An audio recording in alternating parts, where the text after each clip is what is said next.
Assalamualaikum warahmatullahi wabarakatuh. Alhamdulillah wa kafa wassalatu wassalamu ala rasulillahil mustafa wa ala alihi wa sahbihi ahli siddiqi wal wafa. Allah berikan kemuliaan kepada siapa yang Allah kehendaki, Allah hinakan siapa yang Allah kehendaki. Terserah Allah. Makanya kalau kita ngelakuin satu amal mencari ridha Allah, mencari rating atau poin like dari Allah Subhanahu wa taala, mudah-mudahan kalau Allah memberikan izzah, kemuliaan, gak ada manusia yang bisa merendahkan kita. Allah yang mengangkat. Kan banyak banget orang-orang yang di zaman kita lihat kayak selebriti yang dulunya bukan siapa-siapa tiba-tiba jadi terkenal gitu, yang dulunya ngamen di jalan tiba-tiba masuk TV, masuk dapur rekaman, jadi punya banyak album, terkenal kemana-mana, dipuji-puji, sampai dia bikin lagu, dulu saya bukan siapa-siapa, saya dulu dihina, sekarang saya dipuja, gitu-gitu deh. Banyak kan kisah yang kayak gitu kan ya. Kayak misalnya di komik itu Dodit, yang orang anggap siapa sih orang kayak gini, kayak apa misalnya autis apa, ternyata orang kayak gitu yang kayak lempeng gitu, kayak sadis ya, bikin orang ketawa tapi dia gak ketawa, kan sadis tuh. Ternyata malah diangkat misalnya sisi popularitasnya, Allahu a'lam tentang sisi keistimewaannya, yang jelas popularitasnya diangkat. Allah punya banyak cara, sehingga kita gak perlu iri dengki dalam urusan-urusan kayak ginilah. Kalau mau, kan kita tuh kenapa sih kita memamerkan amal soleh kita atau kebaikan kita? Biar dipuji orang. Padahal ketika kita memamerkan, orang malah gak memuji. Ketika kita riya, kita sombong, orang malah gak menghargai kita. Kalau kita pengen dihargai, mendingan kita mencari perhatian Allah, capernya ke Allah gitu. Karena kalau Allah udah berkenan kepada kita, akan Allah angkat. Dan kalau Allah angkat, gak ada yang bisa merendahkan. Itu kan yang dikatakan Nabi kepada Ibnu Abbas. Ketika Nabi lagi boncengan sama Ibnu Abbas, mungkin lagi kemana gitu, lagi ke pasar berdua sama Ibnu Abbas boncengan. Ibnu Abbas di belakang. Nabi bilang, ya gulam, anakku, ihfazillah yahfazka. Yang perlu kamu jaga itu Allah, bukan manusia. Jadi jaga perasaan Allah. Kalau kita menjaga perasaan manusia, karena Allah. Kayak misalnya jaga perasaan orang tua, karena Allah yang nyuruh. Jaga perasaan guru, karena Allah yang nyuruh. Jaga perasaan teman, karena Allah yang nyuruh. Jaga perasaan mantan, karena Allah yang nyuruh. Jangan sampai kita merusak hubungan mantan kita yang udah halal tentang cerita-cerita masa lalu. Kita mention foto-foto masa lalu, gak boleh. Malah mantan itu kalau boleh berdusta, dia memang boleh berdusta. Kan salah satu dusta di antara 3 dusta yang dibolehin kan, dusta tentang mantan kan ya. Itu kan hadisnya. 3 tempat boleh berdusta. 1 dusta dalam peperangan. Perang mah gak boleh jujur-jujur amat. Taktik kami gini loh, strategi kami gini, nggak kasih tahu ke Israel, gak boleh. Karena jelas-jelas ini peperangan antara penjajahan Israel dengan bangsa Palestina misalnya. Kayak kita dulu ke Belanda, gak boleh. Kedua, dusta untuk mendamaikan 2 orang yang pengen bunuh-bunuhan. Wah, dia ngomongin saya jelek-jelek. Enggak, saya tahu dia banget, dia gak ngomongin tentang kamu yang jelek-jelek, justru tentang yang baik-baik dia omongin. Masa sih? Iya bener, saya jadi saksinya. Padahal enggak. Boleh berdusta kayak gitu. Jangan jadi justru kita sebagai provokator. Ada 2 orang nih rame di grup, akhirnya kita japri, sebetulnya maksud dia gak kayak gitu, walaupun kita tahu gitu banget sih maksudnya. Kita berdusta. Soalnya pas aku ketemu sama dia ya, dia sebetulnya muji-muji kamu loh, dia nyebutin kebaikan-kebaikan kamu, padahal gak pernah kayak gitu. Ini dusta demi mendamaikan selama tidak berlebihan. Yang ketiga, dusta tentang masa lalu dengan niat bukan pengen balikan lagi, niatnya pengen ngelupain dan taubat. Gak boleh cerita, itu tahu gak mantan gua ada berapa, ngomong ke pasangan. Wah bahaya itu, langsung talak 3 ya. Ini tadi kenapa jadi bab ini ya? Tadi ngomongin siapa tadi teh? Lukman? Aduh, Uwais. Ya gitu deh pokoknya. Jadi intinya adalah, oh iya benar, ngomongin cari perhatian Ibnu Abbas ya. Yang perlu kita jaga perasaan Allah, bukan perasaan makhluk. Kecuali perasaan makhluk ini memang Allah yang nyuruh. Kita jaga tuh perasaannya. ihfazillah yahfazka. Kalau kita jaga perasaan Allah, kita nggak pernah ngecewain Allah, Allah nggak bakalan ngecewain kita, nggak mungkin. Jadi kalau kita sering kecewa, ini karena kita sering ngecewain Allah juga. Aku tergantung prasangka hambaku kepadaku. Jadi jangan ngecewain Allah. Ya Allah, saya tidak akan mengecewakan engkau. Allah nggak akan mungkin ngecewain kita. Mustahil. Manusia aja ada yang kayak gitu, nggak mau ngecewain kita karena kita nggak pernah ngecewain dia. Dia jaga banget tuh nama baik kita atau amanah kita, kepercayaan kita, dia jaga banget. Apalagi Allah. Jaga Allah, Allah jaga kamu. Jaga Allah, Allah menyertaimu kemanapun kamu pergi. Kalau ada manusia pengen menjatuhkan kamu, kamu gak akan jatuh kecuali dengan izin Allah. Ada manusia yang pengen mengangkat kamu, kamu tidak akan menjadi terangkat, menjadi lebih mulia, kecuali dengan seizin Allah. Jadi kalau kita kadang-kadang ada cemburu, dan itu manusiawi, sifat dasar kita. Cemburu ngelihat ada orang lain yang mungkin kayak lebih diapresiasi dari kita. Nah, caranya jangan menghalangi dia, jangan ngejelek-jelekin dia, malah makin jelek kitanya. Jangan juga memamerkan kebaikan kita. Caranya gimana? Ya udah, caper aja ke Allah yang maha meninggikan derajat hamba-hambanya. Lakuin lagi kebaikan yang banyak. Gak apa-apa manusia gak tahu. Makin manusia gak tahu, makin Allah senang tuh. Akhirnya Allah angkat. Dan itulah yang terjadi kepada Luqman. Itu yang terjadi kepada Uwais.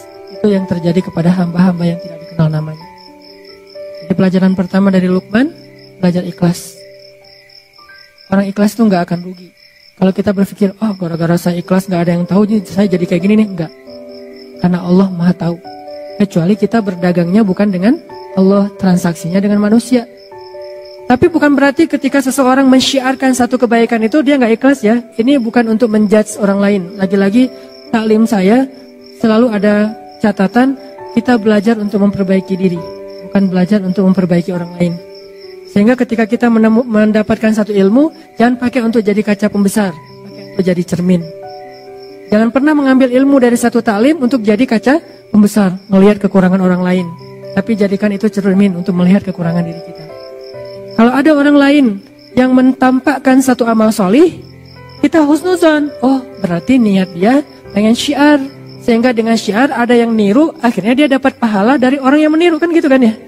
Tapi kalau kita, tinggal kita yang paling tahu isi hati kita. Kalau riya, kita istighfar. Kalau syiar, kita lanjutkan. Kita hanya perlu mengintrospeksi diri. Ini riya apa syiar ya? Ini karena Allah atau karena manusia? Kita lebih tahu. Tapi kalau orang lain, iltamis li akhika alfa uzrin. Carilah untuk saudaramu 1000 alasan yang baik. Oh mungkin. Kayak misalnya, terakhir dalam 2 tahun terakhir, walaupun bukan cuma satu orang, ini salah satunya nih, Muzammil mensyiarkan tilawah Al-Quran, diposting di Instagram. Tilawah Al-Quran itu santai, bisa tilawah sambil main, sambil ngapain, termasuk lagi sholat gitu ya, dengan pakaian yang biasa aja. Terus anak ITB syiar nih, akhirnya alhamdulillah banyak juga anak-anak SMA lagi istirahat di sekolahnya, baca Quran, posting juga. Sampai terakhir ada siapa tuh yang gimbal ya, baca Quran, gimbal, anaknya kayak reggae banget lah, anak reggae tapi tilawahnya keren gitu kan ya. Ini berkembang terus nih trennya. Berarti kalau niat Muzammil dulu adalah syiar, man sanna sunnatan hasanah, siapa yang mencontohkan suatu contoh yang baik, maka dia dapat pahala dari orang yang mencontohinya tanpa mengurangi pahala mereka. Sebaliknya juga, dulu mungkin kita ngelakuin satu keburukan ditiru oleh orang lain. Berarti kita juga mendapatkan dosa dari orang yang meniru tanpa mengurangi dosa mereka. Nauzubillahi min dzalik. Jadi nggak menjudge orang lain. Cuman untuk diri kita harus hati-hati. Kadang-kadang awalnya sih syiar, tapi lama-lama syiar plus riya. Kayak mau ngaji pas ngaji di rumah biasa-biasa aja. Pas ngaji di halte dibagus-bagusin. Kenapa? Biar jadi syiar kan. Mudah-mudahan gara-gara saya ngaji di halte keluarin Quran. Padahal nggak pakai Quran juga, pakai HP juga bisa kan. Tapi kalau HP kan nggak ketahuan lagi ngaji. Bisa aja lagi chat gitu. Sengaja dia HP ada sih aplikasi mushaf, tapi dia keluarin Quran ngaji gitu. Niat awalnya syiar, biar ditiru sama yang lain. Ternyata orang-orang pada ngelihat ke arah dia, dibagus-bagusin bacaannya. Alhamdulillah nih, pas udah ditiru, rame orang yang kayak gitu. Halte-halte mulai banyak yang ngaji. Dia ngomong dalam hatinya, Ini gua yang pertama ngelakuin. Betul kan? Ini nih ujiannya sih di situ. Bukan gara-gara itu kita jadi nggak bersyiar. Itu godaan setan juga tuh. Lo nggak usah beramal soleh daripada ria. Itu setan gitu juga tuh. Lo mending kalau ngaji biasa-biasa aja deh daripada ntar dibilang suaranya bagus. Oh iya ya, ya udah. Bismillahirrahmanirrahim. Alhamdulillahirabbil alamin. Ustaz, kenapa ngajinya gitu? Takut ria. Kayak gitu-gitu amat sih. Itu juga jebakan setan. Nah, udah ngajinya biasa-biasa aja. Ada yang ngajinya bagus.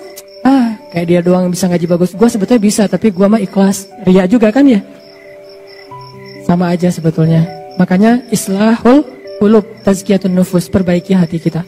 Mungkin pembahasan tentang Luqman ini akan kita coba bahas dalam beberapa pertemuan ke depan. Malam ini kita coba fokus dulu dari sisi sosok Luqmanul Hakim yang sangat sederhana, yang bahkan bisa dibilang orang yang khafi. Jadi di antara hamba yang Allah sayang banget, spesial banget di sisi Allah itu taqi, khafi, terus apa lagi gitu. Salah satunya khafi. Khafi itu artinya dia itu nggak apa ya, nggak mau terkenal. Walaupun terkenal itu bukan sesuatu yang negatif. Karena banyak juga sahabat justru karena ketenarannya maka efek kebaikannya lebih viral. Tapi ada orang yang memang memilih nggak mau terkenal. Kalau sahabat Nabi yang kayak gini siapa? Nanti teman-teman bisa cari cerita tentang dia. Abu Dzar Al-Ghifari. Abu Dzar tuh gitu banget tuh.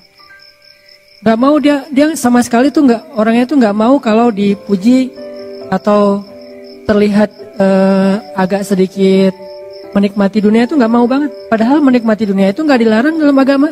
Tapi dia memilih jalannya sendiri yang memang pengen khafi banget, pengen uzlah, pengen menyendiri gitu. Itulah Luqman.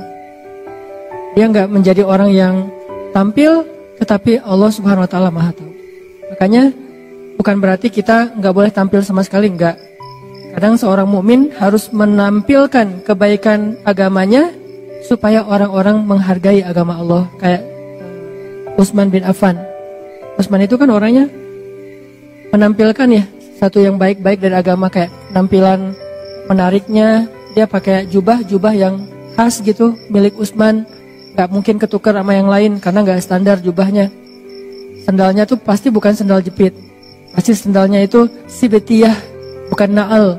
Kalau na'al semua sahabat pakai na'al. Tapi kalau yang sibetiyah cuma beberapa orang yang pakai sendal dengan merek sibetiyah. Nah itu salah satunya Utsman. Sehingga kalau Utsman jalan, orang-orang pada ngelihat, wah penampilan Utsman. Terus pas Utsman ketemu Nabi memperlakukan Utsman beda sama sahabat yang lainnya. Ketemu sahabat lain Nabi biasa-biasa aja, bajunya nggak terlalu rapi, nggak apa-apa. Tapi giliran yang datang Utsman, Nabi rapi-rapi langsung, udah rapi baru Utsman boleh masuk. Jadi boleh terkenal, boleh tampil, boleh syiar, tapi kita lagi bukan belajar tentang bab itu. Kita lagi belajar bab kadang memang ada kondisi yang kita harus menahan diri walaupun nggak diketahui orang. Ada kondisi di mana kita lagi belajar ikhlas, bukan belajar syiar. Syiar itu gampang. Malah kalau kita udah terlatih dengan ikhlas, kita syiar itu lebih keren lagi. Tapi kalau belum terlatih dengan ikhlas, syiar itu bisa jadi jebakan buat diri kita sendiri. Makanya ngomongin syiar itu gampang, semua orang bisa ngelakuin. Tapi ikhlas dalam syiar ini susah banget nih, luar biasa. Kadang-kadang kan keikhlasan kita itu bukan di awal rusaknya, tapi di tengah atau di akhir. Di awal kita tuh udah ikhlas banget. Di tengah ada masalah sama teman-teman kita, mulai kecewa. Tahu gini saya nggak akan ikut, tahu gini saya nggak akan bantu, tahu gini. Kan mulai terganggu nih keikhlasan kita di tengah. Atau kadang-kadang nggak di tengah, di akhir. Pas udah beres, udah selesai semuanya, udah sukses acaranya, ternyata ada teman-teman yang mungkin qadarullah dengan takdir Allah dia muncul di media. Mungkin dia dipuji-puji sama teman-teman yang lain. Tiba-tiba dia dapat jabatan jadikan sebagai calon ketua organisasi. Nah kita yang habis-habisan nggak ada yang menghargai. Di situ mulai jadi godaan buat kita ria. Kalian tahu nggak acara ini siapa di baliknya? Mulai kepancing. Atau ada yang ngecewain kita nih. Kita udah ngelakuin satu kebaikan, ikhlas banget nih awalnya. Saya bantu dia karena Allah di awal. Di tengah, gak apa-apa. Ternyata yang kita bantu itu nggak selesai urusannya, kita tambahin bantuannya, nggak apa-apa karena Allah. Di tengah masih ikhlas, di akhir masih ikhlas. Alhamdulillah dia udah sukses sekarang. Kita ikhlas, nggak mau nyebut-nyebut kepada siapapun. Tapi setelah beberapa tahun, kita suatu saat butuh dia. Pas kita butuh dia nggak mau bantu kita. Padahal dia bisa membantu kita waktu itu. Mulailah keikhlasan kita terganggu. Mulai kepancing nih. Kayaknya dia lupa ya. Siapa dulu yang membantu dia awal-awal ketika baru merantau, ketika dia masih kuliah. Semuanya saya biayai, keluar satu-satu. Semua yang disebutin itu gugur pahalanya di sisi Allah. Jadi keikhlasannya nggak keganggu di awal, nggak di tengah, nggak di akhir. Tapi sometime, suatu saat nanti entah kapan-kapan gitu. Bisa aja setelah bertahun-tahun baru keganggu keikhlasannya. Habislah pahala yang selama ini udah kecatat di tabungan amal kita, hilang lagi tiba-tiba. Dihack sama riya. Ini yang terjadi. Luqmanul Hakim istimewanya di bab itu, teman-teman. Dia nggak istimewa di bagian ilmu yang banyak, nggak. Dia nggak istimewa dari fisiknya yang kuat. Malah dia orangnya pendek, kulit hitam dari Ethiopia. Kampungnya Bilal bin Rabah. Ada Bilal, ada Wahsy, ada Luqman, ada An-Najasyi. Itu orang-orang Ethiopia. Orang hitam, pendek, budak pula yang diperjualbelikan. Dan ketika dia jadi budak, bukan budak, kan budak itu punya banyak kerjaan nih. Ada budak yang memang dibeli untuk jadi tentara bayaran. Berarti badannya bagus, tangguh nih. Kalau Luqman, dia budak yang kerjanya ngapain? Kerjanya ada yang bilang najjar. Kerjanya itu bantu-bantu tuannya untuk bikin kayak meja tukang kayu lah.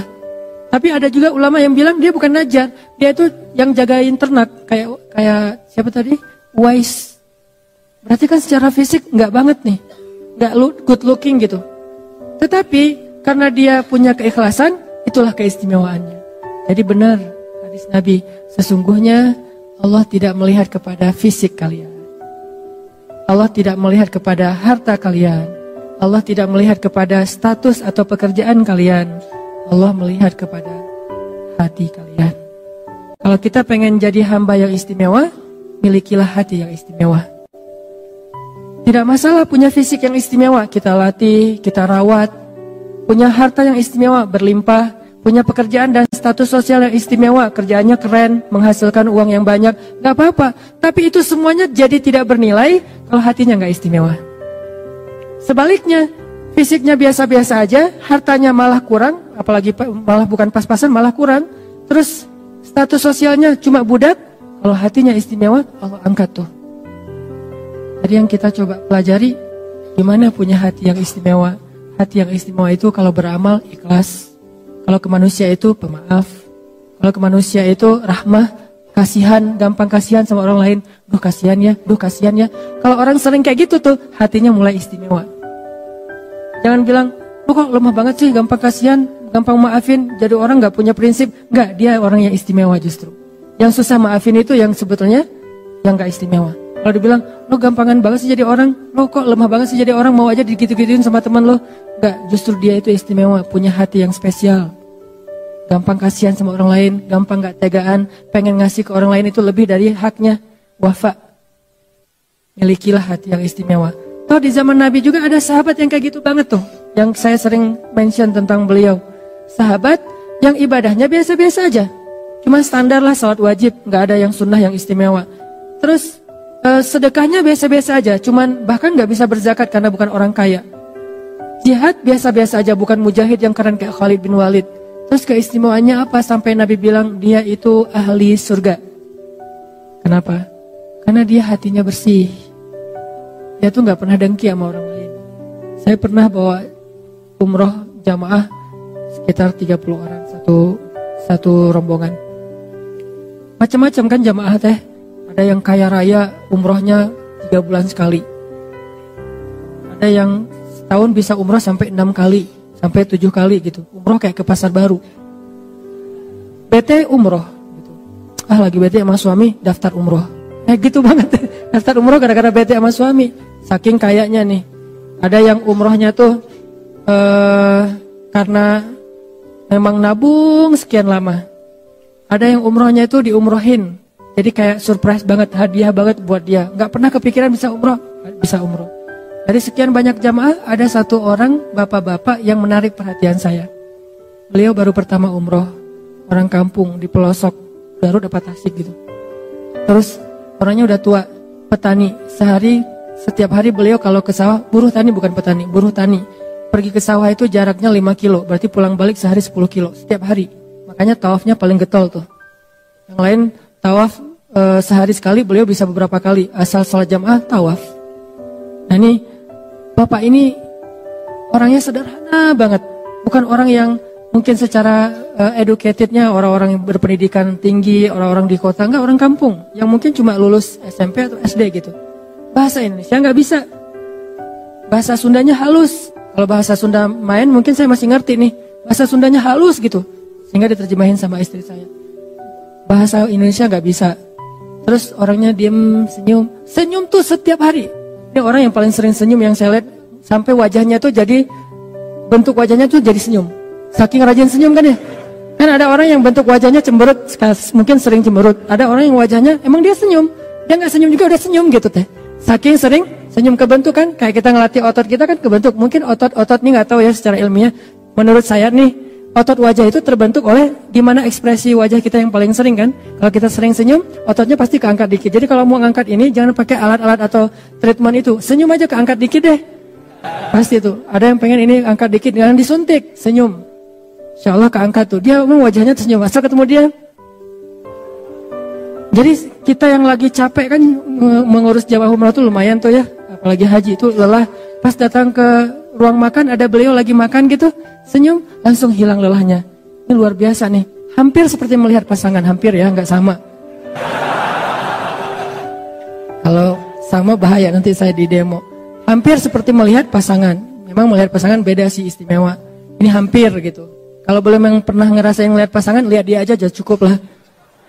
Senyum. Langsung, Pak gimana Pak? Ngobrol, alhamdulillah gitu. Dia tawaf sehari beberapa kali nggak pernah ngomong. Kalau yang lain-lain kan pulang, alhamdulillah cium hajar aswad. Dia udah berapa kali cium hajar aswad, diam-diam aja.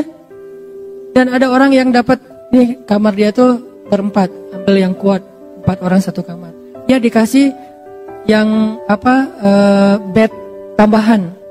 Jadi bukan bed yang udah ada di kamar, jadi dia dikasih extra bed gitu yang bednya lebih kecil, terus pair gitu, bukan dia pair gitu yang nggak enak badannya, tapi dia nggak pernah, padahal dia bayarnya sama, dia bayar dari tabungan dia sekian lama, bayarnya sama tapi nggak pernah komplain, nggak pernah ngeluh. Wah ini orang ridho banget, tawadu banget, qanaah banget, dan hatinya bersih. Pas terakhir saya ngelihat dia happy aja terus, umrohnya sendiri, yang lain berpasangan semua kan, kecuali dia sendiri yang sendiri. Sama beberapa orang, nggak banyak sih yang sendiri, tapi dia bisa dibilang sering ngeliat orang berduaan sama pasangannya, tawaf berdua, itikaf berdua kan, umroh kalau berdua kan keren banget ya, tilawah. Bahkan di Masjidil Haram itu by the way ya, ada saf khusus untuk pasangan. Gak tahu kan? Promo. Ada saf di Masjidil Haram ya, itu khusus buat couple. Kalau bukan pasangan nggak boleh masuk ke area itu. Tanya, pasangan? Ya. Oh iya masuk. Kita bisa sholat di sebelah kita itu istri kita loh. Itu keren banget tuh. Gimana caranya? Emang dibikin saf tuh modelnya sampai di sebelah memang istri. Jadi kita sholat.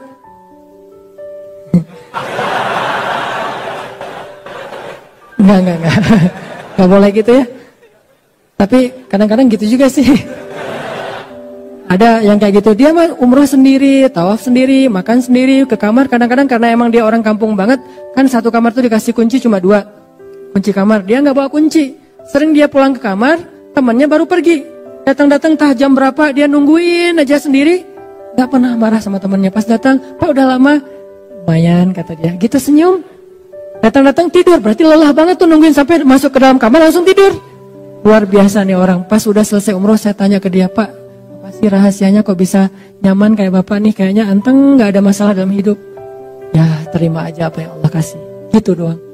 Ridho, ini hal yang paling berharga yang saya belajar dari dia. Ridho, apapun yang Allah kasih, yang terjadi dalam hidup kita hari ini itu pemberian Allah, terima aja lah. Kalau kita terima pasti bahagia. Karena kalau kita nggak terima dikasih sebanyak apapun nggak bahagia. Sesederhana itu. Ini yang panjang omongan saya nih, dia cuma segitu doang. Terima aja apa yang Allah kasih. Segitu. Saya panjangin jadi ridho lah, apalah, jadi teori lah ya. Saya yang menteorikan itu nggak bisa kayak gitu. Beliau sederhana tapi bisa. Nah, ada orang yang istimewanya bukan fisik, bukan harta, bukan status sosial, istimewanya hati. Itulah Luqmanul Hakim.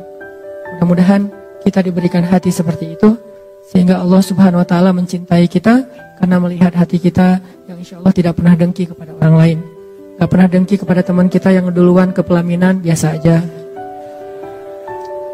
Ini ada surat undangan, dia mau nikah, alhamdulillah. Gitu ya. Lama-lama, diam-diam aja sih, tiba-tiba terjun dari jembatan. Nggak ridho aja dengan kondisi yang orang lain dapat nikmat, dia yang paling bersyukur. Orang lain dapat musibah, dia yang sedih duluan. Ini orang luar biasa, hatinya bersih. Luqmanul Hakim. Mudah-mudahan kita bisa mendapatkan kebaikan dalam materi ini. Mohon maaf kalau materinya singkat. Barakallah. Semoga setiap langkah kaki teman-teman ke sini Allah jadikan penggugur dosa dan diangkat derajat di sisi Allah. Subhanakallahumma wa bihamdika asyhadu an la ilaha illa anta astaghfiruka wa atubu ilaik. Assalamualaikum warahmatullahi wabarakatuh.